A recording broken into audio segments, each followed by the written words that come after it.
I always remember when we went to Manchester a few years ago and Lucy picked this lamp up and she was like, oh, look how nice this is. I was like, that's absolutely lovely, that. I went, where's the bulb?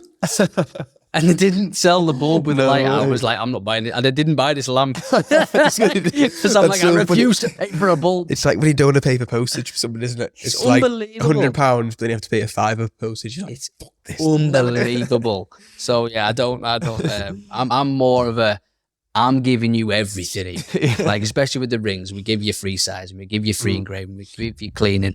It's all included in the price. There's no secret add-ons. We're not trying to nip you for a little bit more here, a little bit more there. This is the deal. Yeah.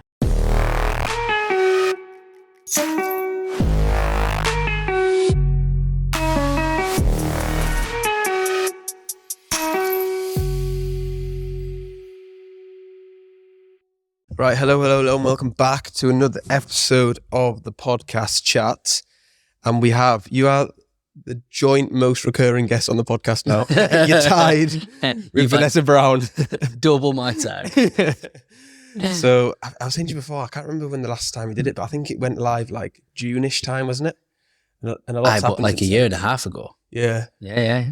And a lot's happened then. Obviously, we started working together and lots happened with your business, which I think we're going to talk about. Yeah. Which is really, really exciting. But anybody that doesn't know who you are, introduce yourself. So I'm Stephen Jopson, owner of Jopsons Jewellers in Carlisle. And yeah, we are 16 months into this relationship with Adam. It's not as deep as it sounds.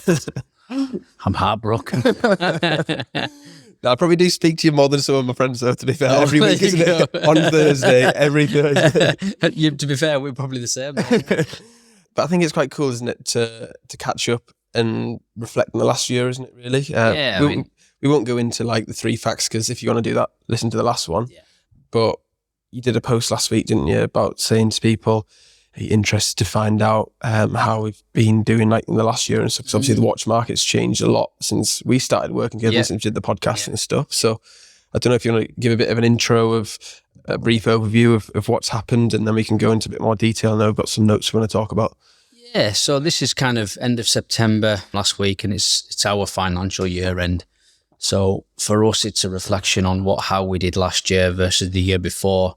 Last year was another record year for us, and has been for the last 10 years. And it was a year where it was so much better than the year before. I personally thought it was a bit of a freak year. So this year was going to be interesting, and I thought if we could do 70% of what we did last year, I'd be chuffed.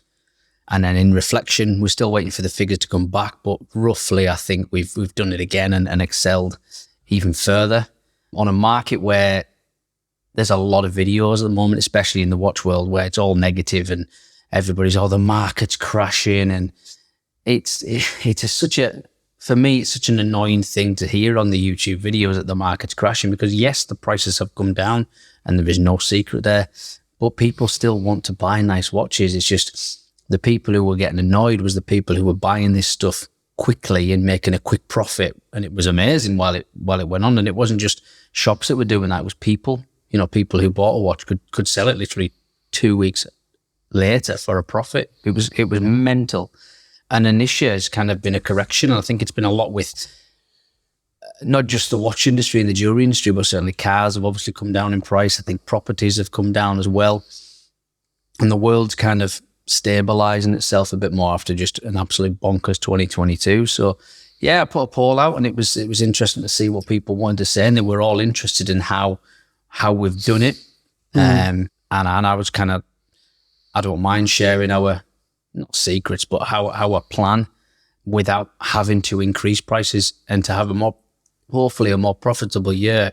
Certainly turnovers up, so we'll wait to hear them figures back. But to have that year when it's been a market that's come down in prices, it kind of boggled my mind a little bit, to be honest. So it was just I think it'd be quite interesting just to hear what I've done, and hopefully I'll maybe learn how we've been able to do it as well. It's different saying it out loud than in your head, isn't it, as well? I think. Definitely, yeah. And say for me, when there was the spike, wasn't there? The prices kept on going up and up and up. And it's different, I think, from maybe a consumer's point of view to a business point of view, isn't it? Because say like, as a person, you think, oh, the market's crashed. But if you think of like long term, if you look at the prices of watches over time, they've always gone up, haven't they? And say for a business, you've got to adapt your business to the times, haven't you? You can't be too like precious and think, oh, a watch is worth that much. Like a year ago, it's going to be worth that much now. You've got to go with the times. And like you say, from my point of view, for what you're doing, it's like more volume now, isn't it? Than going for more like profit on per watches, if that's correct. Or yeah, I mean, the profit on watches hasn't really changed. Don't get me wrong. We've made a couple of losses ourselves because we bought at the very peak and then they didn't sell. So we've had a couple of losses. Don't get me wrong. It's been nothing like some people. Some businesses actually nearly folded because of such big losses. Really? The most I heard was somebody lost £63,000. This is a trader on a watch. What watch was that? It was a gold Daytona. Oh, no, I couldn't even imagine losing that kind of money. Yeah. But what's mad about this year is the people who had stuff last year, who had, you know, what they're saying, they always say one in the hand's better than two in the nest. You know, the people who had big offers last year for watches, but wanted just that bit more, have actually sold them this year for a lot less than they could have got last year. And even they're saying, I just got greedy. I was going to say... We never did that. We never got greedy. I was happy to say, if I sell someone a watch for £5,000 and they can get 10 out of it, I'm like, you crack on. I'm not bothered. Yeah. You know, good for you. Why do you think that people can be greedy, and why would you say that you're not so greedy? It just became a bidding war, mate. It became literally an unsilent auction. It was, I've got £5,000 here. Well, I'll give you 5,100. Well, I've got 5,250 over here. And things weren't even for sale. It was like people were waiting for an auction.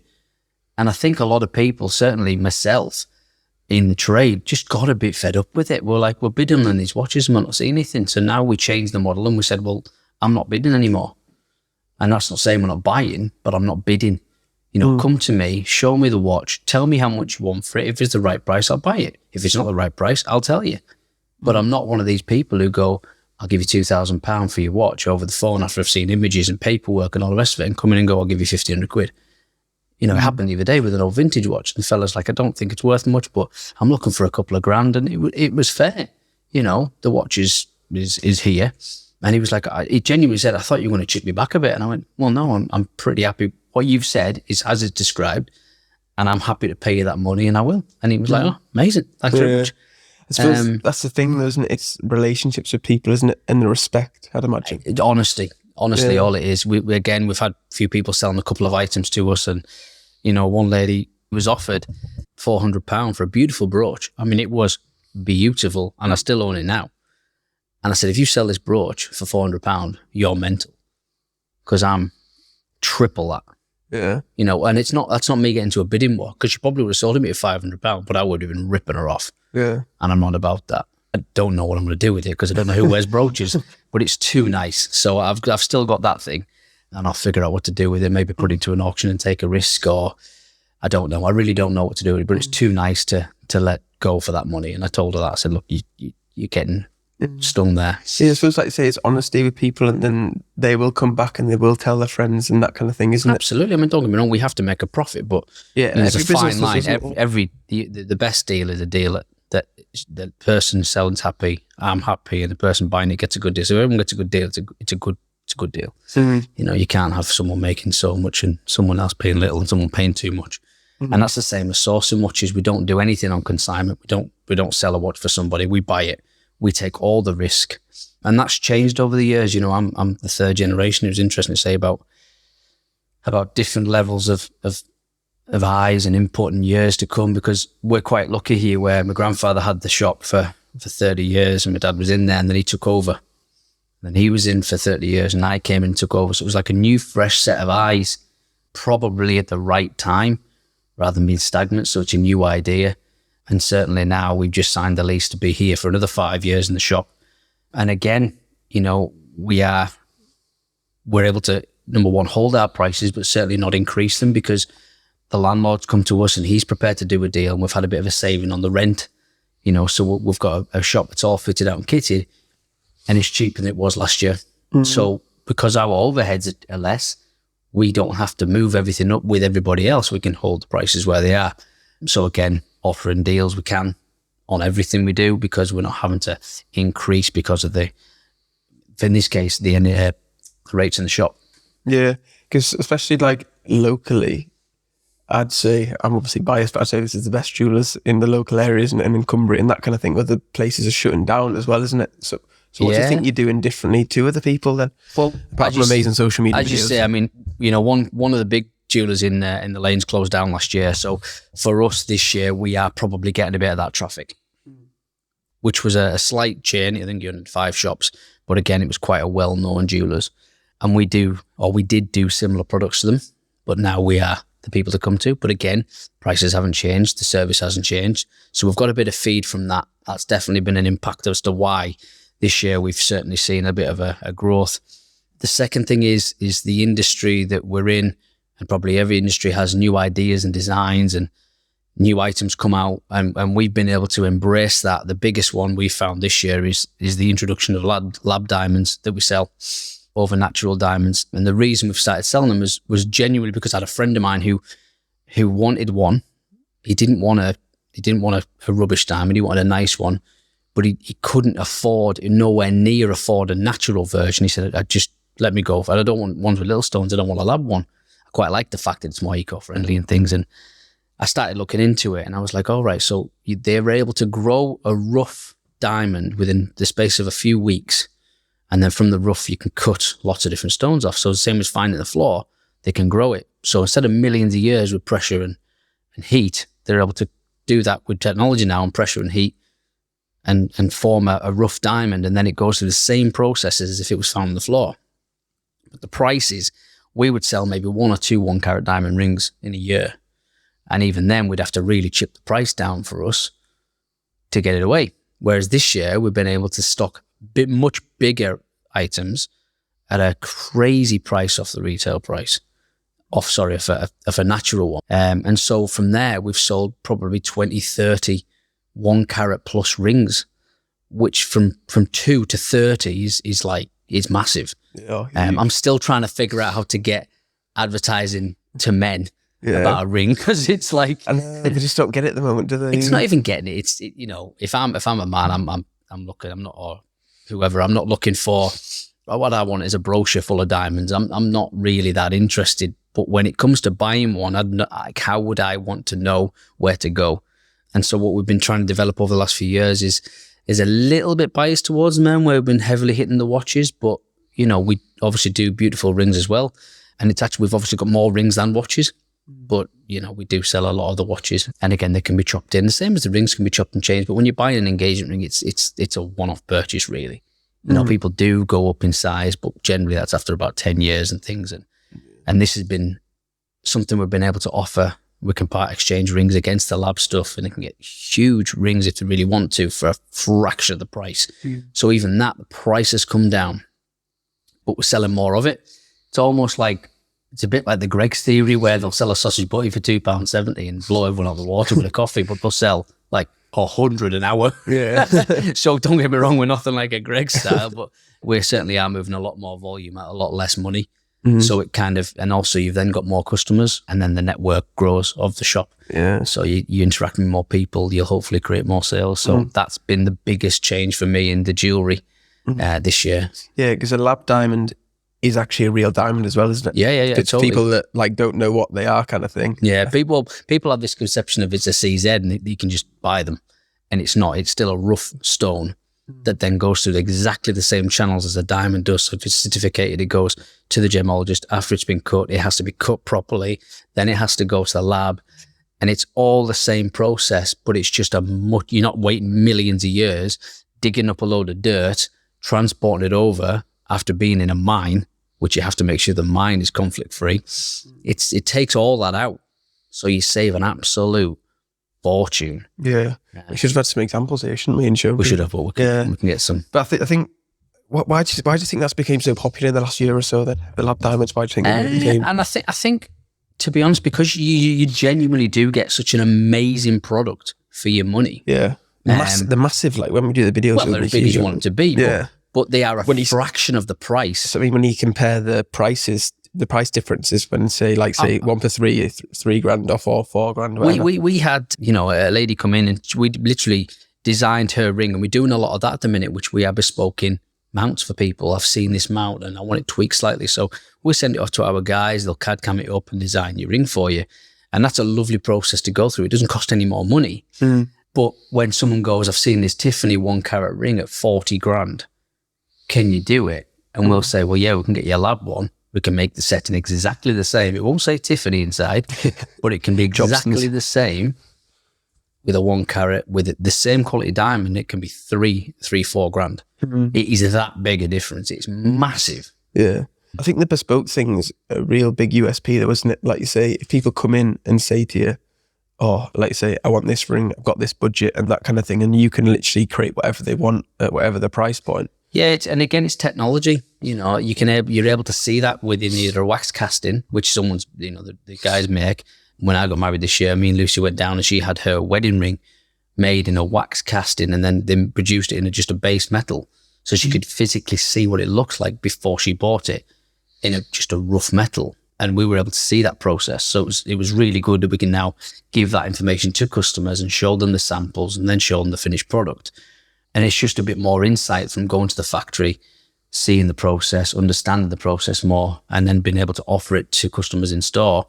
Again, you can get too detailed sometimes. You know, you're talking of a 2mm band and you're trying to shave 0.1 of a mil off. Getting quite technical there, but it can be done. And it is your ring and we'll bespoke it however you want. But it's a service that we've always offered, but we're able to offer more feedback to the customer. Yeah. That way. So yeah, able to kind of manipulate stuff and make it its own off your ideas is yeah, it's great rather than buying a blank. Do you think many people do that or promote that service then? Bespoke is a very, very loose service in this industry because some people will say, I'll bespoke your ring, and then they'll buy a mount from somewhere else and they'll stick your stone in. And to a point, it's bespoke. They've made it as it's they put a stone in, but to make it from scratch, from your idea, you know, Lucy's wedding band is the prime example of that. She's picked something that she had an idea of, and it is literally unique. Yeah, but yeah, it's a term that's a little bit loosely because everything's hand finished. No, definitely.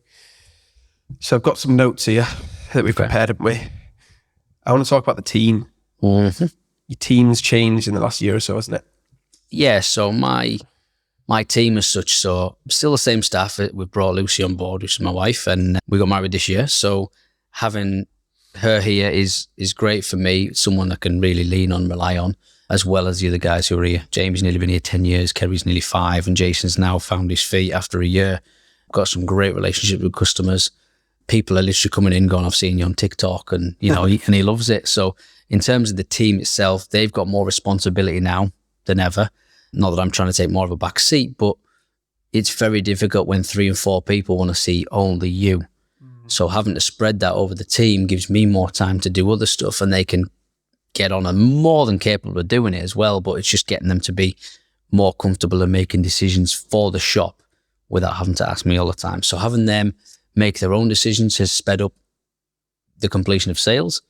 It's given them more confidence. It's given me more time to be more efficient, to think of other things we can do rather than me trying to do everything and see everybody. That's what I pay a team for. So from their point of view, they've definitely got more responsibility, which is helping the customers out more. Yeah. How do you find like managing the team and giving them responsibility and like roles and delegating tasks and that kind of thing? To be honest, I don't necessarily do that. They all know they're in here. You know, Jason mainly deals with watches. Jamie mainly dresses the window. Lucy does most of the admin. Kerry is more of the server and the letters and the bespoke side.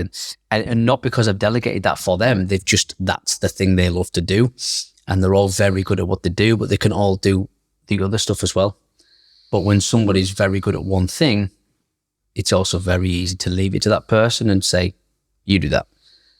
But everybody can do everything, and they are happy to speak to each other and say, I think you're probably going to get a little bit better service off this person, so I'm going to hand you over to them. And that's great because they do then work as a team.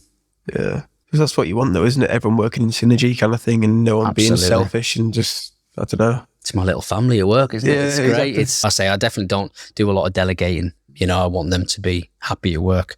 And if I say something is done, it really does need done, and they know that, but they're amazing. Yeah, they are. No, and then how do you find like the team's relationship with the clients and the customers that come in there? People genuinely are coming in, and you know, it's they know who these guys are now, you know, and they've been here so long that it is like coming in and just having that comfortable relationship. Or I've seen, you know, Carlisle's a small place. When they come in the shop, they're generally from here. We do have a lot of people travel a long way to come here because it's bricks and mortar and because it's established. But it's lovely to see relationships go, and you know, they go out for some of them have got friends from there, and they go out for drinks with them, and it's just a nice environment. Yeah, because I suppose for me, it's like when I come in and see everybody, everyone's so happy and smiley, aren't they, in conversation and that kind of thing. I'd imagine it be employing staff or having a team or like a family. It's such a hard thing to do, but getting people in that are good at the job and also get on with other people and treat it like their own business and that kind of thing. But they can just be themselves. Yeah. There's no front. It's not like someone has to put on a show to be more customer service. It's like, that's just how they are. You know, I've just employed a team of nice people and they're great. Yeah. How have you managed that then, to employ the people like that? Sure luck. I was going to ask, what's your secret? That's the one thing that I know other clients I have, they say, a nightmare hiring staff and keeping staff and people that are good and they interview well and that kind of thing. So that's why, was there any secret? I think if you look after people, they do feel loyalty, and, you know, they've got a good life with you in the business, that they will stay. We're all going to, I'm taking them all the way to Manchester in a couple of weeks for a staff do, and it's, you know, we're paying for drinks and we're going out we're doing the Crystal Maze, so that's a team bonding exercise, and, you know, and all the partners are coming as well, so that's our kind of Christmas do and bonding do, and they're all really looking forward to it. I mean, Jamie was employed because I know her husband before they were engaged, so I kind of had a relationship there. Okay. Ironically, we have the same birthday. Obviously, Lucy's my wife, so that was an easy relationship. She didn't have to do too much qualification there. And Kerry came in about 5 years ago, very, very, you know, off the cuff, didn't really know much, but she just seemed, again, such a lovely person, and her and Jamie are arguably best friends now. And then Jason's coming, and he's much younger than us all. He's 24, 25, but he's absolutely smashing it. He's got the hunger. He loves what he does, and he's very good at what he does. So yeah, again, I've been very lucky. Yeah. But Jopsons has generally had a long standing relationship with staff. You know, there's some people who were here over 20 years, and that was like more than one occasion. So we're not too hard on people. You know what I mean? We've kind of treat people well, I think. I suppose it's just like the culture, and like Jason coming in, and he just joins the culture, isn't it? Everyone being like friendly and a family and that kind of thing. Yeah, it's not pushy. It's not. I'm not going to throw arguments and shout, and if something gets broken, we'll have to fix it. It's an accident, you know what I mean? Yeah. You can't just be negative all the time. But that's cool. So then, pure luck to employ people. Pure luck. So do you like plan then much? Do you have many like plans or forecasts and that kind of thing, or how do you kind of come up with like a strategy and that kind of thing? So I've been in here 15 years now, and it'll be 5 years in January since we lost my dad, which is just the fastest 5 years ever. And for me, it was, although I was in here beforehand, I didn't know how to run a business. I was literally trying to sell. I was just selling. And then it started to become a bit of a transition. So I was lucky that way, but I'm still, you know, very much learning. And off the back of that, obviously, the pandemic, you know, so that kind of it gave me time to reflect on what I want to do and take the risks that were calculated to a point, because we did used to do, you know, quite a few watches on consignment where we'll sell it for you and you can buy that one, then we'll sell it, we'll give you all the money back. But by doing that, it's very good. The customer has to outlay all the money first and then get all the money back for the second one. Whereas having a part exchange, we take all the risk. If the price goes down, the price goes down. If the price goes up, the price goes up, but it's on us and there's less price to change. So in which case, the part exchange, we own everything, was great because it's less for the customer to pay, even if it's, you know, in some instances this year, we've been trading 2, 3, 4 watches in for one. So we're getting 3 and 4 watches back in, but we own them. So it's less for the customer. And a lot of times you're swapping a watch, for instance, and there's nothing to pay, or we're giving money back. And And it's just, it flows better. Everyone knows where they are. We know all the stock in here is ours. It's bought, paid for, everything.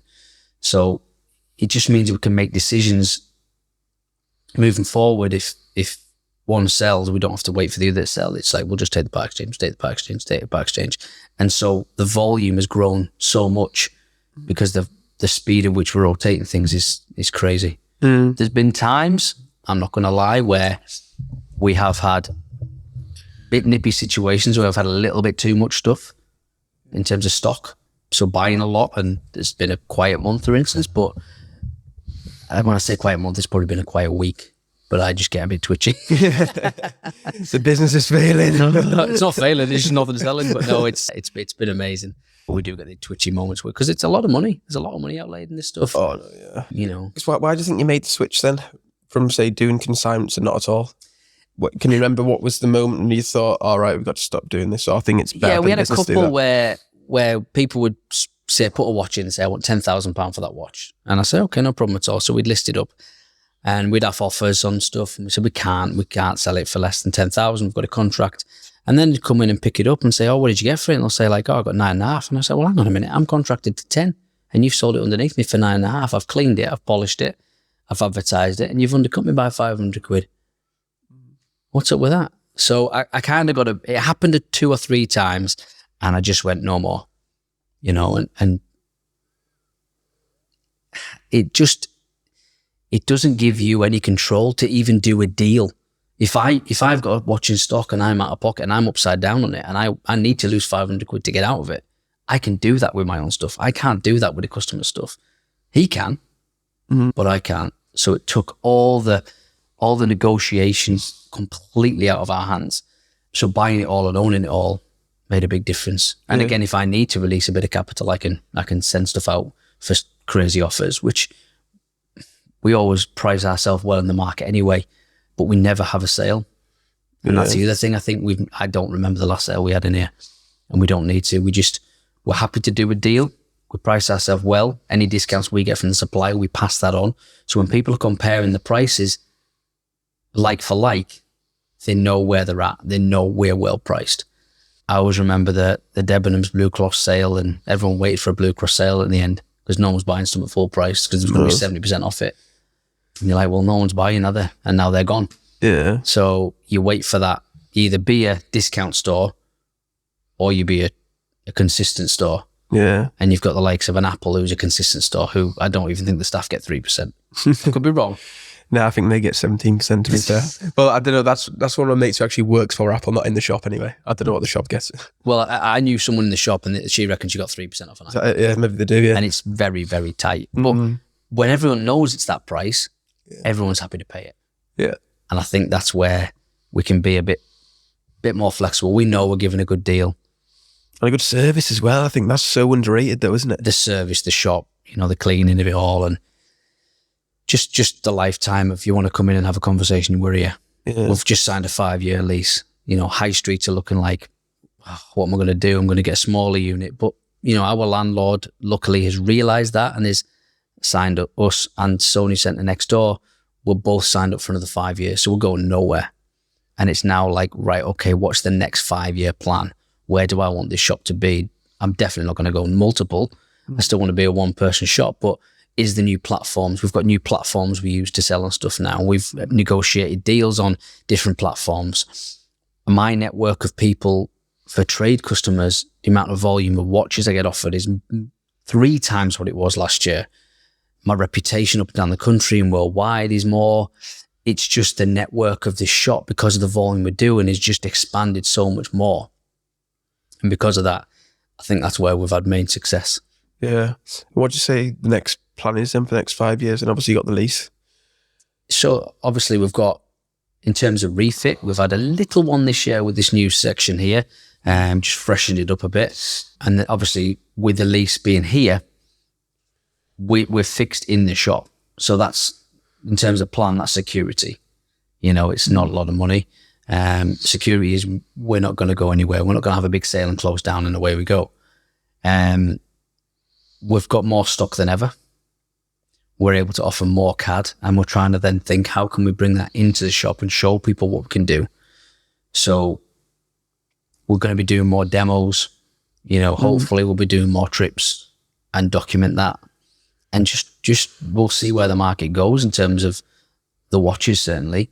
And it's just trying to tap into that male ring department, which is a hard thing to advertise, I say. But you know, we'll certainly we've talked as well about having a second Instagram page.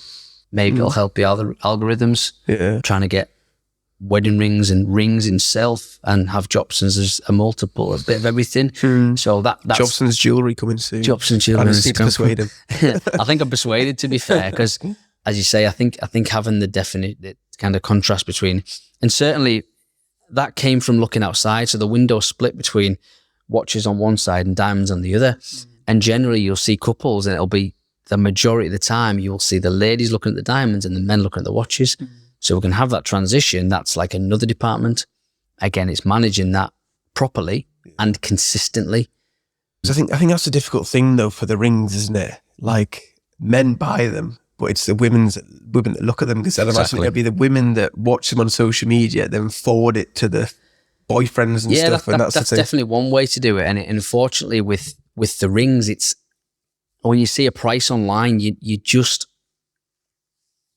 not getting the same product. Well, you might be getting the same product, but it's not going to be the internet price, which is just the reason something's so much cheaper. There will always be a reason. It'll be lighter. It won't be as good a quality. The cut won't be as right. The band will be thinner. The metal's not 18, it's 9 or 14. There's always something. There's a reason behind why it's so much cheaper. If it was that much cheaper, I'd be buying it.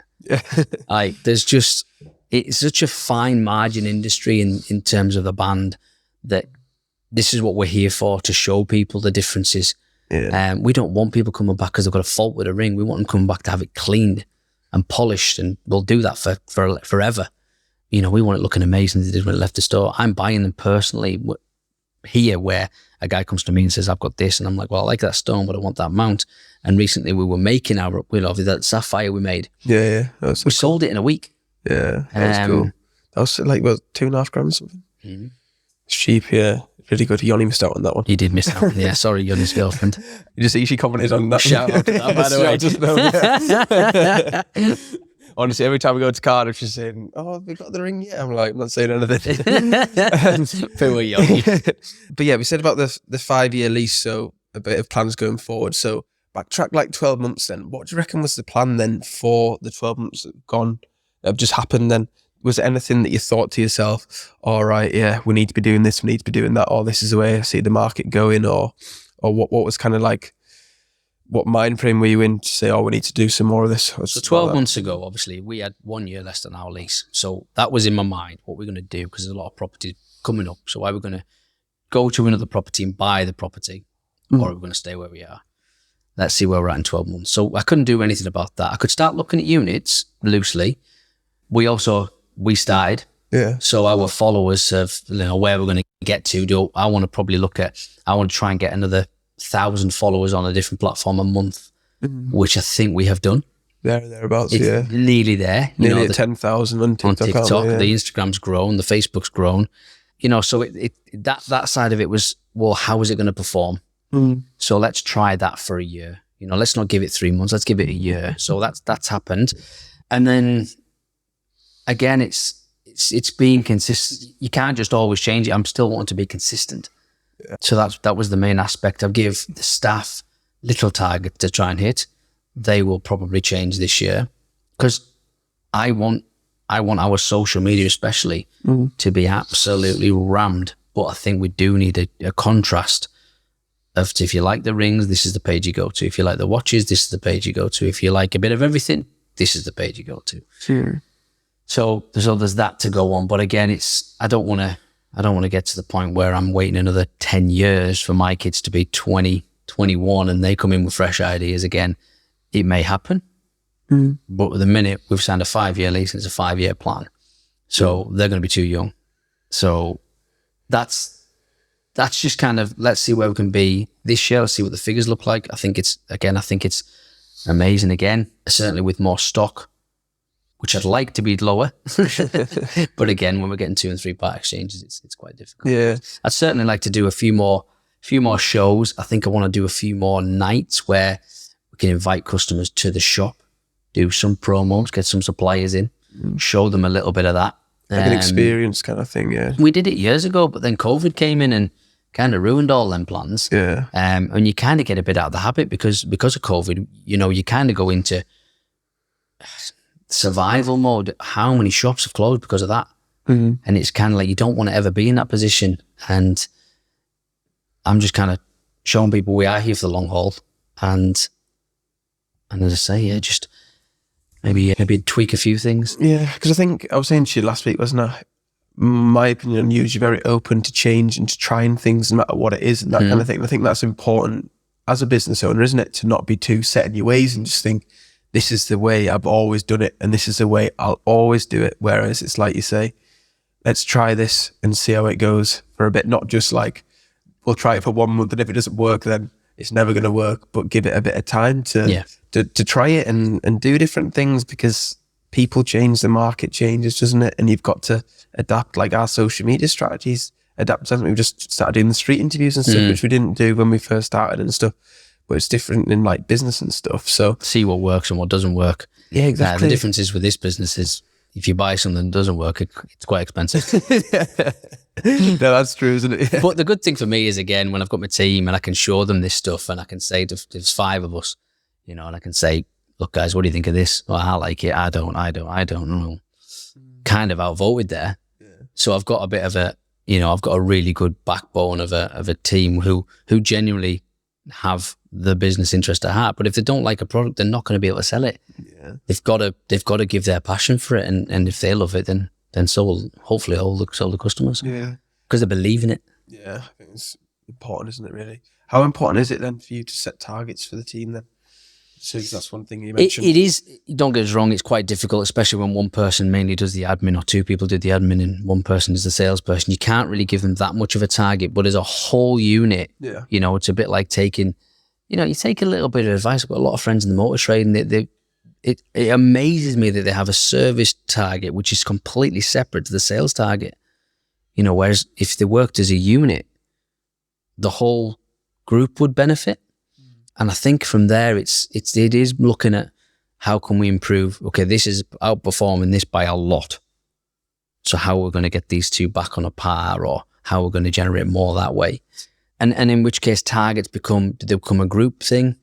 Again, responsibility will change again, because I want them, I genuinely want the staff to make as much money as they can make, with it being fair to everybody, because I'm not the person who pays minimum wage. I don't want it to be just come to work, take a wage and go home. I want them to send us pictures when they're on holiday or the kids are going somewhere. And you know, I love it. Absolutely love it. I want them to thrive in it. Yeah. It's even like today, I was saying, Jason sent me a picture of his protein bar or something. Protein bar? Because he put a protein bar on or something. And I was like, oh, I need to try this. And he sent me it and stuff. And it's just like, the family feel, you know what I mean? Obviously, I speak to you every week, but then Jason will send me like a random photo and I'm like, cheers, Jason. From the social media. Yeah. And I'm like, and when he messaged me the other week about doing a video for the Jopsons fit, he hasn't done it yet though, like a little green screen one and stuff. Yeah. But he wants to do it at work. And it's like that kind of extra bits that you're not technically paid for, but he wants to do because he cares, you know what I mean? And again, it's like, if they've got ideas, then when they come to me with ideas and say, what about we did this? What about this? I'm like, yeah, let's go for it. You know, it can, because with media especially, it can be deleted. Yeah. So it's having a go, you know, exactly. and we're all up for, you know, trying new things and having a go, because it's nice to set the bar, and it's quite nice when someone copies you. People are like, oh, they've copied you. And I'm like, I don't really mind it. I treat that as a bit of a compliment. Yeah. If you're doing something well, people will copy you, but then you just need to be one step ahead and having new ideas, don't you? Yeah. That's what I want to ask you about the social media then. How important is social media to you as a business, do you reckon? It 100% is. I mean, the amount of people, especially, you know, if you're looking at newer, you can't just rely on your customers have always been. You'll always have your faithful customers will always come back. But it's trying to target that new audience, which is also very difficult, which these days, it's in front of your face. It's a screen. You know, we did a video about what not to do when you get engaged, and it's like announce it to the world straight away. When you're away for 3 days, you're just going to ruin your holiday because you're just going to be on it all the time, and you're going to get then adverts, and those adverts will sneak in, which is great, but it's because it's everywhere. Yeah, it is absolutely everywhere, and people can get behind a social media. They can get a story. Because just a lot of the time, depending on how good your media is, a lot of it's documented way more than it ever was. You know, how many times do you see people messing on? We've done it before where I'm going for a walk and I'll take a picture, or I'm promoting another business. Because if you... And the golf and stuff that you post? Yeah, the thing I don't like about it is the negativity. The comments that people sometimes make about something is just like, why am I... TikTok is the worst for that. You're not on it that much, though. But I'm not on it at all. The shop is, but I'm not. But it's just like, why comment on such a negative thing? But it's kind of getting back to what we said before about, you know, the price of the watches have dropped and everyone's negative. And like, for me, it's a good thing sometimes that the watches have dropped. Not for the people who bought a little bit higher, but it's more affordable. Yeah. That's the one I want. I don't have to wait and try and chase that price that's always going up. It's come down a bit, right? Get it now. Mm-hmm. It's amazing how many people buy at the high and sell at the low, and you think it's the other way around, surely. You buy at the low and sell when it's high. Why do you think people are in that mindset, though? It's kind of the sheep thing, isn't it? People follow the trends, and then when it drops off, I'm not doing it anymore. Get out. So I don't know. It's panic, really, rather than being consistent and waiting and being patient. And, you know, I've got watches myself, which are, you know, I like, don't get us wrong, I wear them all, but I've got stuff like I've bought, I'm not interested, like this watch here, I've not bought it to sell it. Yeah. I'm waiting 5, That's a cool one though, isn't it? I'm waiting 5-10 years to sell this. I had one last time and I regretted selling it. And if I regret selling it and if I get another one, I'll not sell it. So I'm just like, that's staying put. Because like they were in the height selling for 25 grand. How long will they make it for? They will discontinue it. It is a special piece. I still know dealers who can't get that watch, who have never been allocated that watch. So it's, yes, I paid a premium. Yes, it goes for a premium. But I think in time it will just continue to grow. I just need to decide what my number is. I want to hit the number, I need to get out. If it goes 2 times that, then so be it. But it's, And how important do you think it is to put your face on social media? As I know lots of people I speak to, they are too scared to put it out there. It's just trust. You know, you look at the people who you deal with at the moment. You know, Chris at Used Cars, he loves a camera phone, that boy, but he didn't need any persuading. He doesn't need no persuading to put his face on stuff. But I think, again, people, without you knowing, I see people, and I'm not going to lie, I am horrendous with names. So if I see you and you go, hey, Stephen, I'm not being rude. I am just terrible. I forget my own name. I could probably tell you what you bought, but not remember your name. You bought that off me, didn't you? You've got Rolex and Marinette. No. But yeah, it is, people look at YouTube and TikTok and Instagram and they see it as, because you're in the life all the time, they'll probably see you daily through a screen, and they have that, they almost feel like they are your friend. Yeah, and know you. And they know you. Which is great, but you don't know them yet, which is quite scary. Because you think, how do like assume, like, but then they're like, have you seen his? I know him, and it just spreads out, and that's what I'm saying about the volume and stuff. So we've put our face out quite a lot, and I do get that people don't want to do it, but the majority of people who are not doing these podcasts or not doing their social media, not putting a face to the name, they will have Facebook and Instagram, and they will put their own personal stuff to the people who follow them. And it's like that boundary of, you'll do it to your own friends and you won't care, or Snapchat or whatever, but you don't want to do it for your own business. It brings trust. They know you're talking about what you're talking about, and they can be like, oh, I know you, he owns this, or I owns that. I think it is a massive trust thing, because when they can see the whites of your eyes, they're like, oh yeah, he seems like a sound guy, you know what I mean? Whereas if you don't, people will think, oh, are they scammers? Is that real or whatever? Because especially, I think, like watches, big purchases, anybody can sell a watch, can't they? A watch is a watch. A watch is a watch. And again, last year when the prices were going sky high, a lot of businesses were starting to appear. Yeah. And I wouldn't recommend anybody to buy any followers, because it's completely false. Yeah. And you've got businesses who would have like 8 posts, but they'd have 50,000 followers, and you're like, God, they must be doing all right. But it's completely false numbers. And all of a sudden, the marks come down, they have disappeared. Yeah. So you've got to back up social media with a professional video, a brick and mortar, a website, a phone number, a landline. People who know what they're talking about. People who know what they're doing, and it's just, it is a massive thing, but it's just that, it's a bit like we said before, we've added an extra platform on the TikTok side. From me as a selling point of view, there's more platforms for me to sell stuff on. The hard thing about that is all platforms have different levels of percentages. So our website is quite a low percentage of what we put out to the world, but it is a fee that we have to pay. So the watch online is more than in store because that fee is there.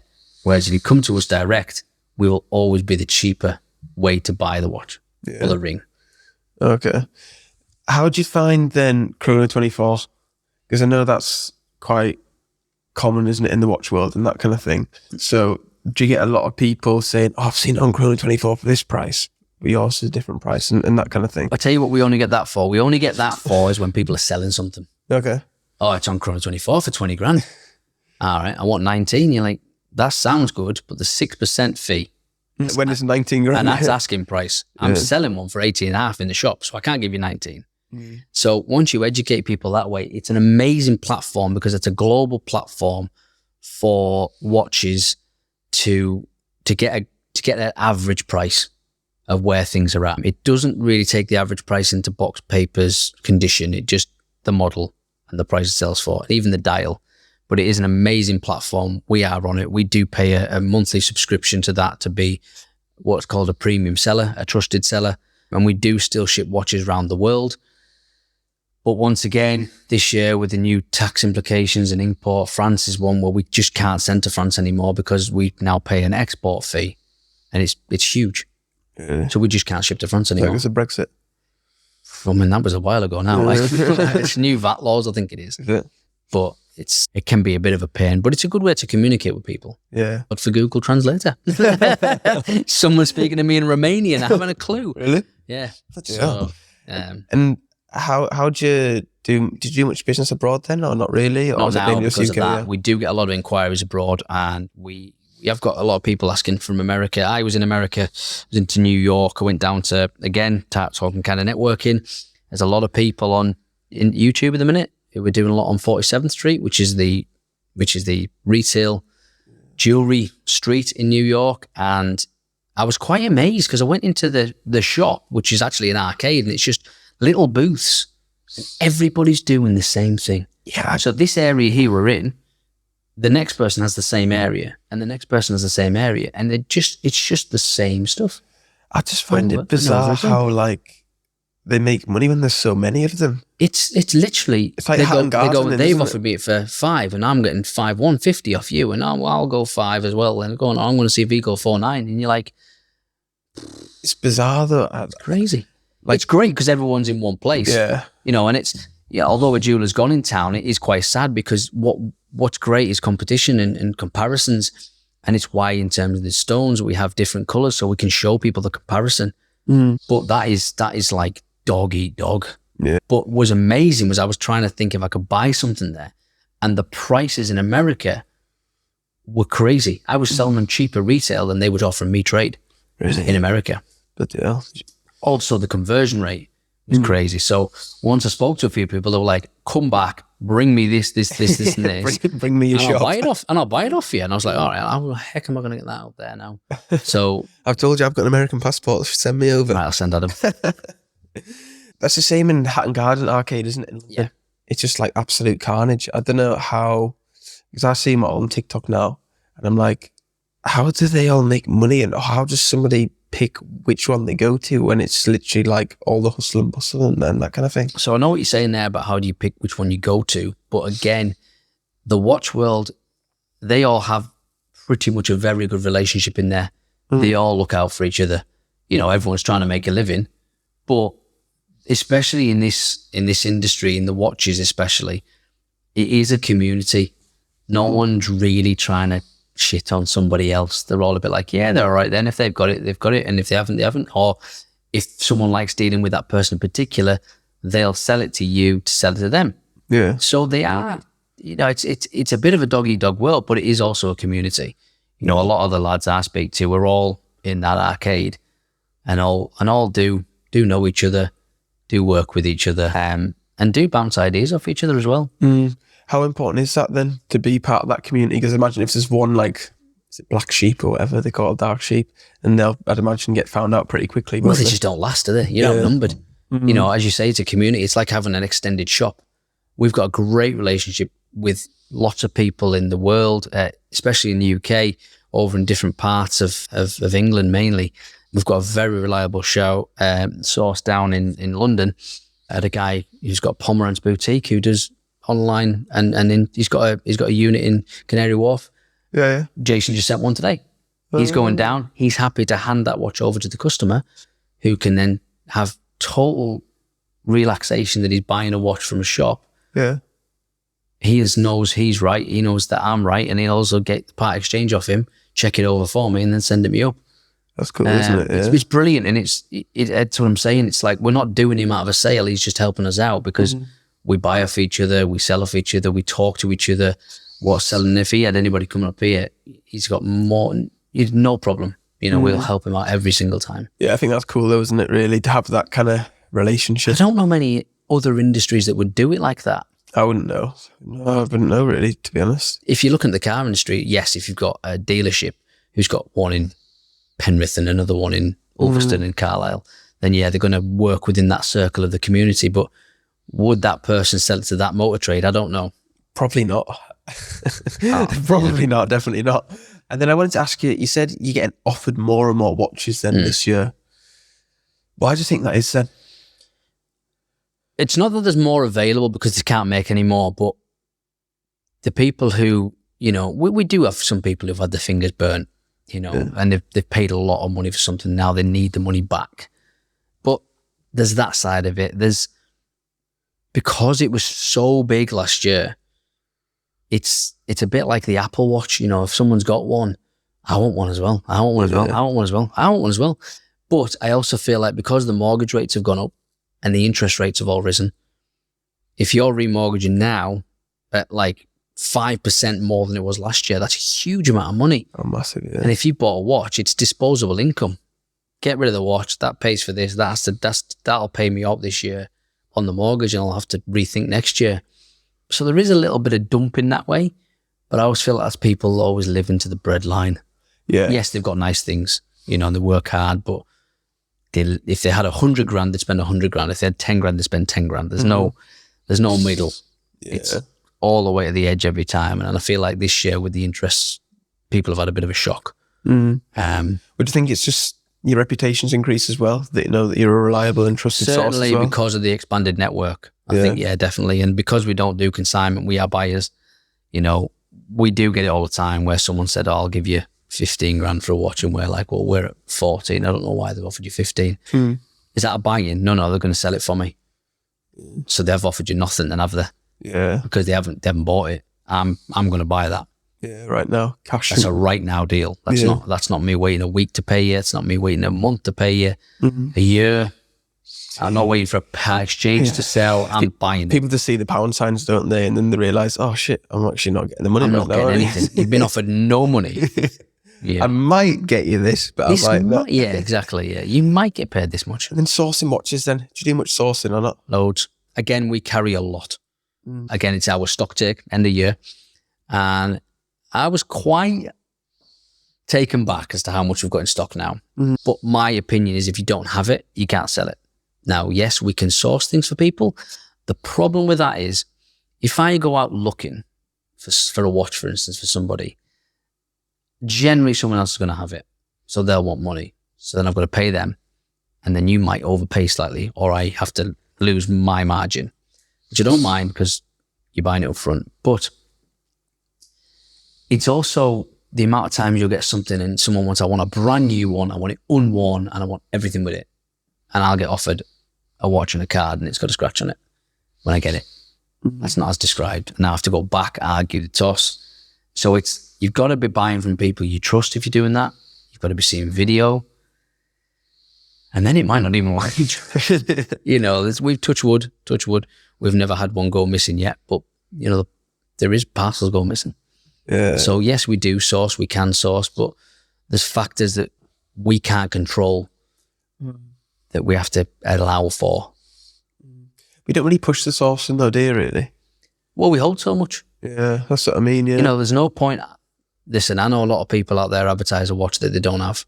Yeah. For a price that they can't get. Oh, that's just sold, that one. I can get this one. Just get the clicks. Just a bit of clickbait, yeah. Which it's not for me. No.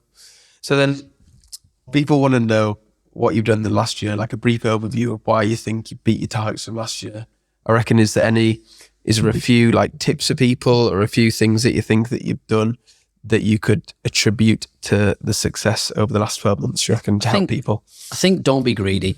We've certainly not been greedy in what we're doing in terms of I've not taken personally, and again, it's nosy, but I've not taken any more money out of the business. I haven't done that in 3 years. I've kept my level exactly the same because I'm plowing it all back into the shop, which is why we've had the growth. The staff, again, I'm lucky that they're good. Well, I'm reinvesting. I'm quite lucky that the fact I've heard a lot of stories that people have took so much money out of the business and they strip it and then it can't grow. Yeah. And I kind of heard that. I play a lot of golf and you hear stories about that and there's a lot of flash people and you're like, oh man, they must be killing it. And well, they are, but the business isn't. Yeah. You've got to find the balance. And I'm still learning, clearly doing something right because we're successful year on year on year. Yeah. But you can't just overnight become 63 years established. No. I'm working on a foundation that's been built way before me. I'm just happy to change it up. My dad was very successful, very well known. Before I came in, social media in the shop was not a thing because it just wasn't a thing. Also, he wasn't a salesman, he was a watch repairer. He was a businessman, but he was a watch repairer. It's like your mechanic running your shop. Yeah. It's like, that's what he did. So it's a very different landscape of business. And again, I'm very lucky to have reached out to people for advice, for help, and to say, well, who do you use? And I'll maybe go and use them for, I've got a new polisher for the watches. He's amazing. We've got new suppliers. We've had suppliers who did one thing and jumped to another, who I fully trust. And that's the Lab Diamond side. He has been in the industry for 30 years and his main business now is Lab.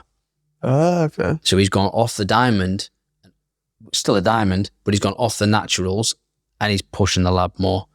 Yeah. So he's making less money, but massive volume. Yeah. Massive volume, and hasn't compromised anything on the price of a setting. It's always exactly the same quality as if it was a 40,000 ring, it's the same quality as if it's a £3,000 ring. So another thing you'd say is asking people. Using your resources. Yeah. Don't be scared to ask for help. I think a lot of people are though. Like the art of asking a question is so underrated. Even just asking someone, oh, like you say, who do you use this? Or how did you do that? Or why are you doing this? Or why are you doing that? And more often than not, people will tell you, won't they? They're not going to be like, oh, fuck, what the fuck are you on about? I'm not telling you. But if they do tell you, that's great. If they don't, no, that's the worst that can happen, isn't it? My dad always said, you've got one mouth and two ears for a reason. So that's a great piece of advice. Yeah, no, definitely. And I'm also learning off different industries. I follow a friend of mine in Dubai, Mark, and and he's been out there 12 years now. I went out a few years ago now, but he has gone of the opinion, and he's working his way up there, and he's killing it, and he's doing a lot of these podcasts now, and he's of the opinion where he's asking the guys at the top who are now just a bit behind them, how did you get there? How do I get your job? And not in a threatening way, but just like, I want to know how to get to you. What do I have to learn? Who do I advise? What do I have to listen to? And he uses his time very, very well. You can either be a busy idiot or you can work smart, not hard. Yeah. And that again is like, how do I? So we actually used to open 8:30 till 5:30. We now open 9 to 5, which is an hour less in the day. but we still get the same amount of work done. Yeah. Because probably nobody would be bothered at 8:30, would they? It's not that. I just think you can be, you can be more productive, and it's a bit like having a university. Like I've got a dissertation to do, and I've now got 2 weeks to do it. Oh, you're gonna? Or you work, you go for it. So like having that philosophy is like just the sense of urgency, having to respond to someone because we've got these social medias. Respond to someone at 9:30, 10 o'clock at night as a shop. You don't have to do it, but it shows a sense of urgency. Yeah. We're so grateful for and I'm not just being a kiss ass here. This is all luxury product. Yeah. None of it's really a necessity, and we're really, really, thrilled to have all the customers we do, because it's so nice seeing someone get engaged, especially when couples coming together.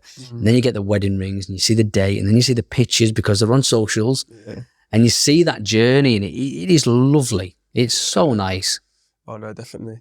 And it was like you were saying about asking about how did you get to that job. I know my mate's dad was at the wedding at the weekend, and he was saying the same thing. When he was younger, he was asking the person above him, how do I get your job? How do I get your job? And then he set up his own business and that kind of thing. And it's just, I don't know, people who are further, that's why I love doing the podcast as well, because people who are further ahead than me in the business and more experience and more knowledge, I love like taking little nuggets and thinking, oh yeah, that's interesting. That's a good idea. I'll maybe try that. I'll maybe do that. And then hopefully that'll get me forward quicker than if I didn't, you know what I mean? So like I learn stuff from you every week and every time I see you and stuff, and same with other business owners and stuff, which is like crazy.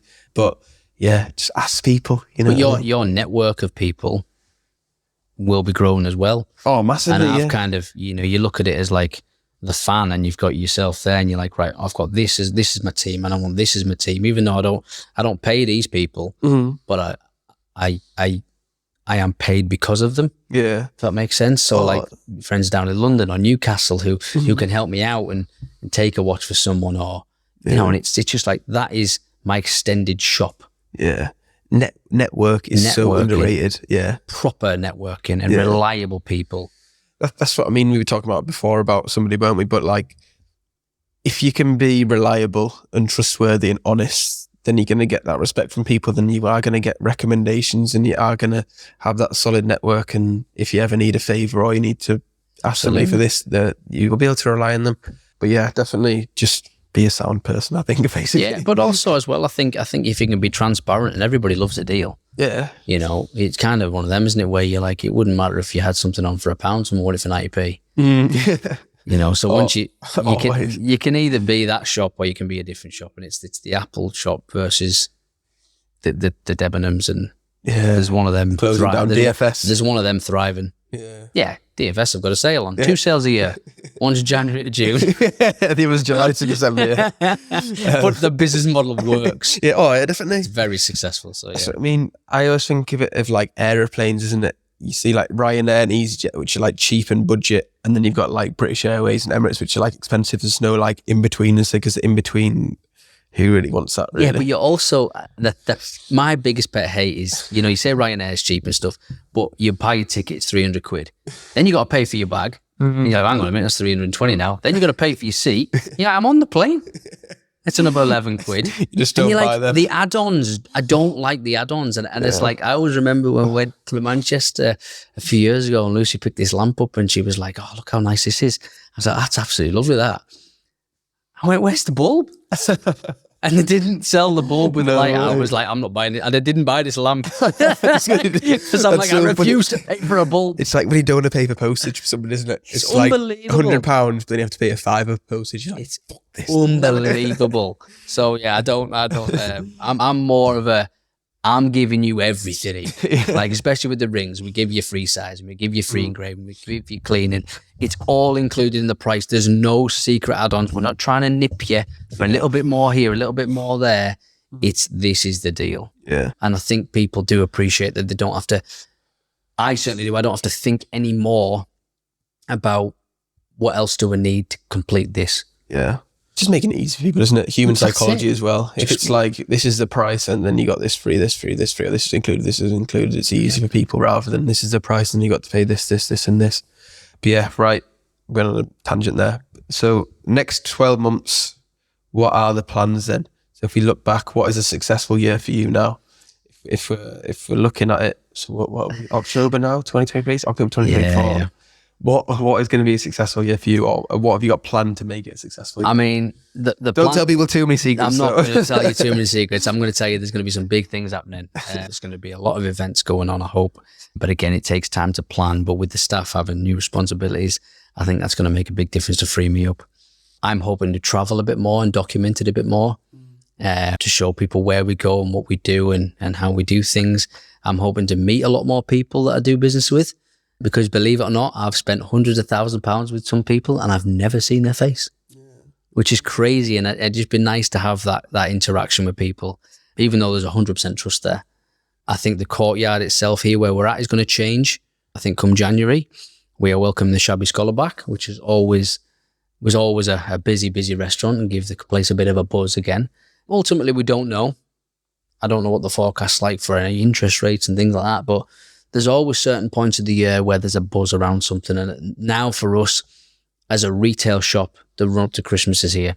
So that gives us a kickstart. Then you've got a January run, and then you can kind of develop from there. And then it's wedding season, so we do have these segments in the year where we'll get them, but when we talk about having a package in terms of what you get for your money, years ago we did it and we haven't really continued with it because of one reason or other, but using and working with other businesses such as Carol at the bridal place and kind of recommending, and that's just down to networking. And you're like, well, if you go here, you can also go here and go here and go here and go here and go here. A bit like a wedding venue does for wedding shows. So the wedding venue, say for instance, if it's the Holston, they'll have a wedding show because they're showing off their venue and they have suppliers there, but you're there for the venue. So can we do something like that? We've got a courtyard here, which has got 2 lot gates, and we've had functions at night and we don't use it as well as we should. We could have people in this courtyard. We could have suppliers in this courtyard for an event night. So hopefully we'll try a little bit of that and just try and create a buzz around that. For us, it's very difficult because of security, but it's something we've done in the past, and I think we'll be able to do it again now.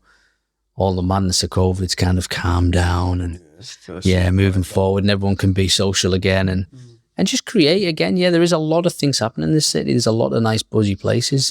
James is obviously moving to the front of the high street, so there's a high street shop, as it were, and it's great and it's good to see. I just think people need to get on board with more businesses thriving and get off they're closing again, but they're opening. Yeah, let's give them a chance. And I think it'll be cool to get more in-person events, isn't it? Because the high street is kind of dying in Carlisle, isn't it, for a lot of people? I don't think it's just Carlisle, though. Yeah. There are certain cities that are buzzing. Yeah. But I think for us especially, I think with having the landlord reduce the rates, he understands. We've been here for 23 years in this unit. That's loyalty, that. And he's seeing that and giving us a bit of loyalty back. So I think people are, again, it's that greed situation. Don't get too greedy. You can have a unit empty and ask $5,000 more, or you can have someone in there for 5 years and giving you consistent income. Yeah, exactly. But yeah, I think even like experiences for coming into shops and stuff, I think that's more of the thing, isn't it? I see flagship stores in London and stuff. And I don't know if you've seen like the Gymshark one, if it's like a proper experience. And there was another one, Maddie Dubois, that are opening one and stuff. But you know what that is? That's customer service. Yeah. If you go into a shop, I know myself, I'll go into some shops, I hate ordering online.